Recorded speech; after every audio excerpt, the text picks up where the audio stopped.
नए वित्त वर्ष यानी 1 अप्रैल से सार्वजनिक क्षेत्र के 6 bank oriental bank of commerce, United bank of India, syndicate bank, Andhra bank, corporation bank और इलाहाबाद बैंक अब इतिहास बन गए हैं। इन बैंकों का विलय 4 बड़े बैंकों में हुआ है।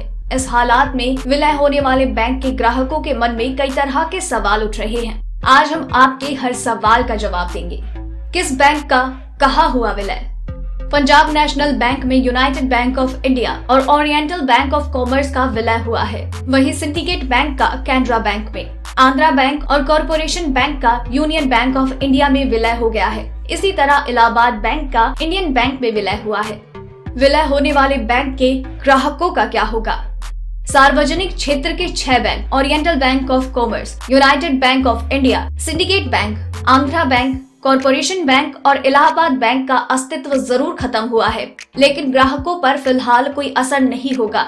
इनके लीडर बैंक ने स्पष्ट तौर पर कहा है कि ग्राहकों को किसी तरह की दिक्कत ना हो, इसके मद्देनजर खाता संख्या, IFSC code, debit credit card, internet mobile banking portal और लॉगिन की व्यवस्था पहले जैसी ही रहेगी। फिक्स डिपॉजिट, FD या रिकरिंग डिपॉजिट, RD पर मिलने वाले ब्याज में कोई बदलाव नहीं होगा। जिन ब्याज दरों पर vehicle loan, home loan, personal loan आदि लिए गए हैं, उनमें कोई बदलाव नहीं होगा।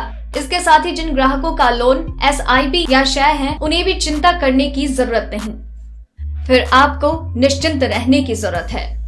विलय के बाद कुछ बदलाव जरूर हो सकते हैं। जानकारों की माने तो आने वाले कुछ महीनों में नए चेकबुक समेत अन्य चीजें जारी हो सकती हैं। हालांकि ये सब आज से ही लागू नहीं होगा।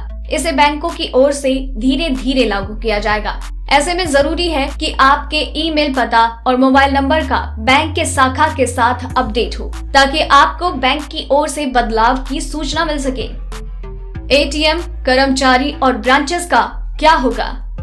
विलय हो रहे बैंकों के ATM, कर्मचारी और ब्रांचेस भी फिलहाल चलते रहेंगे, लेकिन अब ये लीडर बैंक के अधीन होंगे। अगर उदाहरण से समझे तो यूनाइटेड बैंक ऑफ इंडिया और ओरिएंटल बैंक ऑफ कॉमर्स के ATM, ब्रांचेस और कर्मचारी अब पंजाब नेशनल बैंक के लिए जिम्मेदार होंगे।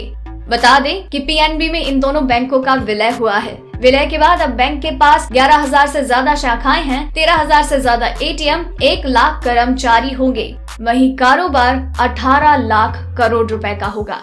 अगर आपको ये रिपोर्ट पसंद आई तो इसे लाइक और शेयर करें। साथ ही अपने व्यूज हमें कमेंट करके जरूर बताएं। डेली ट्रेंडिंग न्यूज की रिपोर्ट सब्सक्राइब करें हमारा चैनल ऐसे ही लेटेस्ट और इंटरेस्टिंग न्यूज के लिए।